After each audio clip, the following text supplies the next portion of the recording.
नमस्कार, मैं रवि आसलीवाल। सकारात्मक खबरों में आपका स्वागत है। आप न्यूज़ के चैनल, समाचारों के चैनल इसलिए देखते हैं ताकि आपको सूचना मिल सके, और अगर आप सूचना प्राप्त करना चाहते हैं तो आप हमारे चैनल को सब्सक्राइब कर सकते हैं। और यदि आपको ऐसे चैनल देखने हैं जिसमें सिर्फ किसी का अपमान होता हो, आपके मन में गंदगी भरने का काम होता हो, और हाँ, आपको अपने बच्चों की फीस से, बच्चों के रोजगार से, बढ़ती हुई महंगाई से और पेट्रोल के दामों से या ऐसी हजारों जो देश की समस्याएं हैं उनसे कोई तकलीफ नहीं हो, तो आप लड़ाई झगड़े की बहस भी देख सकते हो। लेकिन ये लड़ाई झगड़े की बहस कोरोना और बेरोजगारी पर हो या अपनी बढ़ती हुई समस्याओं पर हो तो बहुत शानदार रहेगी, और हर आदमी को देखनी नहीं चाहिए, करनी भी चाहिए। लेकिन वो बहस होती है सुशांत सिंह राजपूत पे, वो बहस होती है कंगना रनौत पे, वो बहस होती है आपको भटकाने पर। इसलिए उनमें भटकाया जाता है, गालियों की भी भरमार होती है, और उसमें ऐसे ऐसे टॉपिक लिए जाते हैं जिससे आपको कोई सरोकार नहीं हो, आपकी कोई समस्या का उससे समाधान नहीं होगा। तो इससे आप पर क्या असर पड़ेगा पता नहीं, बच्चों पर क्या असर पड़ेगा यह आप विचार कर सकते हैं, क्योंकि वो आपका भविष्य है, और भविष्य जैसा देखेंगे, जैसा सुनेंगे, वैसा ही बनेगा। ये हम नहीं, हमारे पूर्वज कहा करते थे। इसलिए समय रहते छोड़ दोगे तो देश की समस्याएं बताई जाएगी, वरना वो अपने कामों में लगे हुए हैं, जिसका खामियाजा आपको और हमको ही भुगतना पड़ेगा। तो इसके लिए या तो खामियाजा भुगतने के लिए तैयार रहें या ऐसे चैनल सब्सक्राइब करें जिसमें न्यूज़ हो। तो बढ़ते हैं खबरों की ओर। आर्थिक संकट का सामना कर रहे जम्मू कश्मीर के उद्योगों के लिए उपराज्यपाल मनोज सिन्हा ने 1350 करोड़ रुपए के आर्थिक पैकेज की घोषणा की। वहीं राज्यसभा में शनिवार को महामारी रोक विधेयक 2020 पास हो गया। केंद्रीय स्वास्थ्य मंत्री डॉक्टर हर्षवर्धन ने संसद में विधेयक पेश किया। इस विधेयक में महामारी के दौरान देश में डॉक्टर्स, नर्स, आशा कार्यकर्ताओं की सुरक्षा, जबकि हमला करने वालों के लिए सजा का प्रावधान है। 123 साल पुराने कानून में केंद्र सरकार ने बदलाव किया है। इसके तहत डॉक्टर्स और अन्य स्वास्थ्य कर्मियों पर हमला करने वालों को अधिकतम 7 साल की सजा हो सकती है। वहीं कोरोना महामारी से कारोबार में आई सुस्ती को फेस्टिव सीजन में रफ्तार मिल सकती है। रेड सील की एक रिपोर्ट के अनुसार इस साल फेस्टिव सीजन में ई कॉमर्स का ग्रॉस मर्चेंटाइज वॉल्यूम $7 बिलियन या 51,000 करोड़ रुपए तक पहुंच सकता है। ये पिछले साल के मुकाबले लगभग 2 गुना है।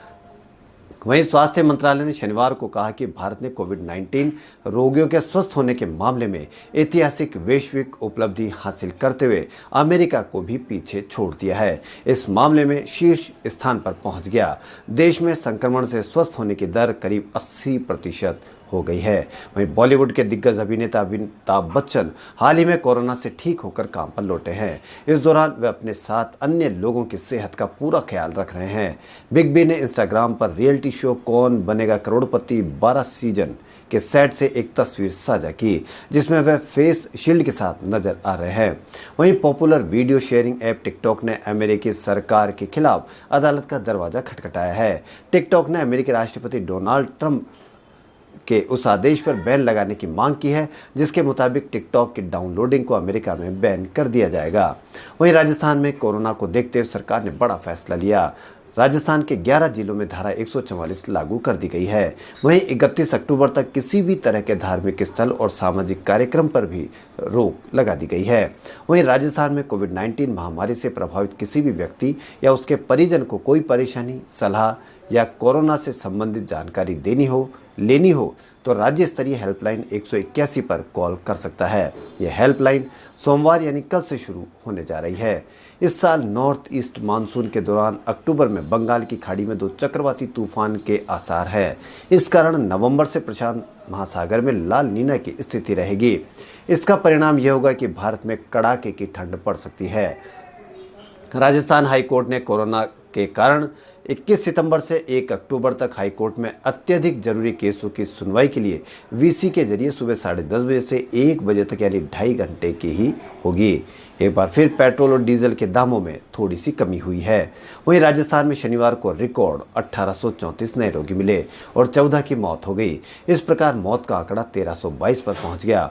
यह और आंकड़ा कुल मरीजों का 1,13,124 हो गया। कोरोना के कारण 6 महीने से बंद पड़े स्कूल कल से 9वीं से 12वीं तक के बच्चों के लिए 9 राज्यों में खुल सकेंगे। वहीं राजस्थान में अभी स्कूल नहीं खुलेंगे और बच्चे गाइडेंस के लिए आ सकेंगे। इसके लिए पेरेंट्स की लिखित अनुमति जरूरी होगी। अब लिखित पेरेंट्स की अनुमति क्यों जरूरी होगी यह पता नहीं, क्योंकि पेरेंट्स थोड़ी समझते हैं कि कोरोना इसको हो सकेगा या नहीं हो सकेगा। तो देखते हैं पेरेंट्स अब क्या डिसीजन लेते हैं। राजस्थान में पंचायती राज चुनाव से पहले चरण की नामांकन प्रक्रिया शनिवार को ही राजस्थान में 1002 ग्राम पंचायतों में सरपंच पद के लिए 9171 अभ्यर्थियों ने पर्चे दाखिल किए। राजस्थान में बेरोजगारों के लिए खुशखबरी, राहत की खबर। राजस्थान के सीएम अशोक गहलोत ने कहा कि कई बार सेवा नियमों की अड़चनों के कारण भर्तियां रुक जाती है, अटक जाती है। ऐसे में जरूरत हो तो सेवा नियमों में संशोधन किया जाए ताकि भर्तियों में कम से कम 8 के और बेरोजगारों को रोजगार मिल सके। मुंबई इंडियंस को एक बार फिर अपने ओपनिंग मुकाबले में हार मिली।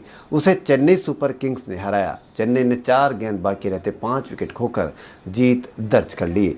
मुंबई ने इतिहास में 9वीं बार अपना पहला मुकाबला हारा है। वहीं लीग में ओपनिंग मैच सबसे ज़्यादा बार हारने वाली टीम बन गई। मुंबई लगातार 8वें साल अपना पहला मैच नहीं जीत सकी है। वहीं रोमानिया की टेनिस खिलाड़ी सिमोना हालेप इटालियन ओपन के सेमीफाइनल में पहुंच गई।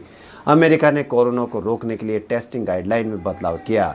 अब वहां बिना लक्षण वाले लोगों का भी कोरोना टेस्ट किया जाएगा। देश की संसद में 30 से ज़्यादा सांसदों के कोरोना संक्रमित होने के बाद संसद को तय समय से पहले इसका कार्यकाल समाप्त करने की कवायद चल रही है। वहीं 21 सितंबर यानी कल से ताजमहल भी पर्यटकों के लिए खोला जाएगा। इसके लिए गाइडलाइन तैयार की गई है। ताजमहल के लिए एक दिन में 5000 पर्यटक ही अंदर प्रवेश कर सकेंगे, तो वहीं आगरा किला में 2500 पर्यटकों को प्रवेश मिल सकेगा। वहीं गेट पर थर्मल स्क्रीनिंग भी की जाएगी और दिन में 2 बार ताजमहल को सैनिटाइज किया जाएगा। वहीं काउंटर बंद रहेंगे और टिकट ऑनलाइन लेना होगा। खबरों में फिलहाल इतना ही। यदि आपको हमारा चैनल पसंद आए तो लाइक, सब्सक्राइब और शेयर अवश्य करें। धन्यवाद।